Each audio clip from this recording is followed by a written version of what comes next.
చూడు చూడు మిసెస్ చంద్రబాబు వస్తుంది. ఆవిడ వచ్చిందంటే ఫెవికాల్లో తగులుకుంటుంది. ఆవిడ నాన్ స్టాప్ గా అమెరికాలో మారనుంటుంది. వింటానికి నాకు టైం లేదు. మీరు చూసుకోండి. నా గురించి అడిగితే నేను లేనని చెప్పు.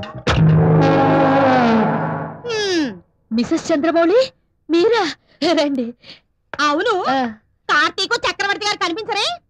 ఆయన అర్జెంట్ పనుందని ఇప్పుడే బయటికి వెళ్లారు. కార్తీక్ యోగా ప్రాక్టీస్ చేస్తున్నాడు. ఎందుకు వచ్చిన యోగాలు? మీ వాడు ఇంట్లో యోగి, బయట భోగి.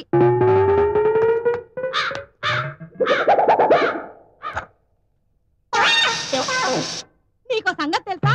మా అరుణు ఎంసెట్, క్యాసెట్, టీ సెట్ అన్నిట్లోనూ డిస్టింక్షన్ వచ్చి ఇంజనీర్ అయిపోయాడులే.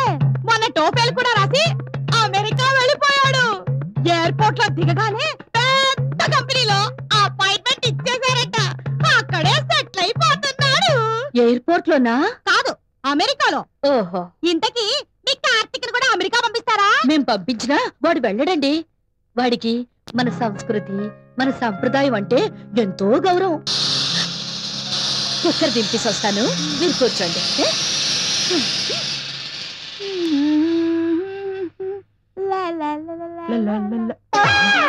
సుందరి అమ్మా, ఈ ముసలి రాక్షసుని ఎలా టాలరేట్ చేస్తున్నావు? వచ్చిన దగ్గర నుంచి అరుణ్ అమెరికాని ఒకటే నస పెడుతుంది. నాని చూస్తేనే పారిపోతారు. అయినా నీకు ఓల్డ్ డెవిల్ తో ఫ్రెండ్షిప్ పెట్టమ్మా. ఇది ఇలాగే కంటిన్యూ చేస్తే నువ్వు అలాగే తయారవుతావు. ఎంచక్క అందమైన అమ్మాయితో ఫ్రెండ్షిప్ చేసావనుకో, నీకు ఫ్రెష్ గా ఉంటుంది, యంగ్ గా ఉన్నావు ఫీలింగ్ కలుగుతుంది కదా. పోనీలేరా పాపం, ఏదో ఓల్డ్ ఏజ్. ఓల్డ్ ఏజ్ అయితే ఓల్డ్ ఏజ్ హోమ్ కి పోయి ఉండమను. ఇలా బ్యూటీ పార్లర్ కి పోవడం ఎందుకు? ముందు ఆవిడతో ఫ్రెండ్షిప్ కచ్చామా.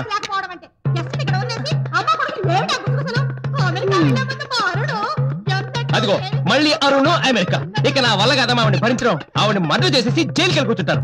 ఊరుకో, అవే మాటలురా. నిజంగా చంపేస్తావా ఏంటి? అంత పని చేయను గాని ఓ చిన్న జలకిచ్చి పంపించేస్తాను. ఆంటీ, వచ్చిన దగ్గర నుంచి అరుణ్ గురించి చెప్పి చెప్పి అలసిపోయారు. అరే, ఫేస్ లో గ్లామర్ కూడా తగ్గినట్టుంది. ఈ కోక్ తాగండి ఆంటీ. Thank you very much Karthik. You are most welcome ఆంటీ. తొందరగా తాగండి ఆంటీ. జో చాహే హో జాయ్ కోకా కోలా అండ్ చాలు. ఇక నీతో చెప్పడం అనవసరం. ఈ సంగతి వాళ్ళ అటో ఇటో తెలిపోవాలి. నేను చెప్పేది కాస్త వినిపించుకోవే. వినిపించుకునేది? నేను తాగలేదు అంటావు అంతేగా? అది కాదే. ఇంకేం చెప్పకు. మీ నాన్న ఇలాగే తాగి తాగి చిన్న వయసులోనే చచ్చిపోయాడ్రా. 90 ఏళ్ళు చిన్న వయసా? మందు కొట్టాడు కాబట్టి అన్నాడు బతికాడు.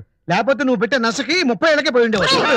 గొనుగుతున్నావు? ఏం లేదే, నాన్న ఆత్మశాంతికి ప్రార్థిస్తున్నా. నువ్వు తాగడం మానుకోకపోతే నీ ఆత్మశాంతి కోసం నేను ప్రార్థించాల్సి ఉంటుంది. అయ్య బాబా, ఎంత మాటలకే? నేను నీకు మాటిస్తున్నాను, నేను తాగనని. నీ మీద ఒట్టు. అంటే నేను చచ్చిపోతే ఇంకా ఆనందంగా తాగొచ్చానా? తాగుడే ముఖ్యమైన లాభం లేదు. నేను బ్రతికి ప్రయోజనం లేదు. ఎక్కడ నేను చచ్చాక తాగి పడుకోక నాకు తద్దినాలు పెడుతూ ఉండు. మళ్ళీ మీ నాన్న రాత్రి తాగి. ఆ సంగతి నాకు వదిలే, నేను చూసుకుంటాను. కాలేజీకి టైం అయింది, నువ్వు వెళ్ళి టిఫిన్ బాక్స్ రెడీ చేయి. ఇవాళ రేపో పోయేదాన్ని. నా కోసం కాకపోయినా నా బంగారు తల్లి కోసమైనా ఈ దిక్కుమాలిన తాగుడు మానేయ్యాలి. ఇలా తాగి తాగి మీ నాన్నలాగా చిట్టి తల్లికి దిక్కేవారు. బామ్మ, రాత్రి నాన్న తాగలేదు, నేను చెప్తున్నాగా. లోపలికి వెళ్ళు. చిట్టి తల్లి వచ్చింది కాబట్టి బతికిపోయావు. అవును, లేకపోతేనా? అమ్మయ్యా, సమయానికి చక్రం అడ్డేసి ముసల్దాన్ నుంచి నన్ను కాపాడావు. థ్యాంక్ యూ నాన్న. చేతి సుబ్బు, నిజం చెప్పు, రాత్రి తాగొచ్చావా లేదా? యాక్టింగ్ వద్దు, రాత్రి నువ్వు తాగొచ్చావు. am I right? తాగాను. మీ అమ్మ గుర్తొచ్చి ఆ బాధ గుండెల్లో గుచ్చుతుంటే భరించలేక తాగాను.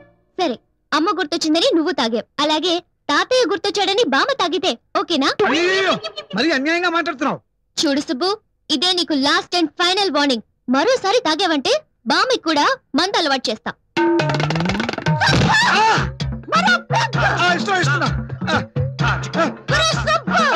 మీ నాన్న గుర్తొచ్చి ఆ బాధ గుండెల్లో గుర్తు బాధ భరించలేక తాగు. తాగు. అమ్మో అమ్మో మానేస్తాను బాబోయ్ మానేస్తాను. అసలే కోతి, ఇక మందు కొట్టిందా దాని తిట్లు భరించలేం. ఓకేరా, వాటికి మందు మానేస్తున్నాను, సరేనా?